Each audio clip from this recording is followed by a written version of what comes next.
You ask Tiger to solve. This deals with linear equations with one unknown. The final result is x equals 12. Let's solve it step by step.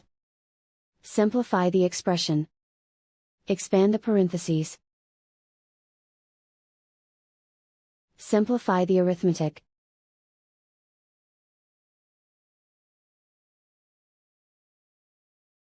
Group all constants on the right side of the equation. Add 24 to both sides.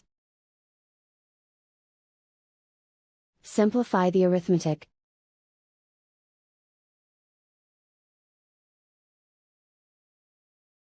Isolate the x.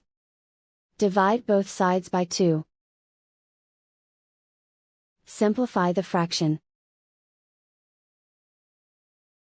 Find the greatest common factor of the numerator and denominator.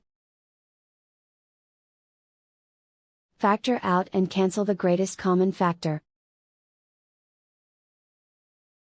And so the final result is x equals 12.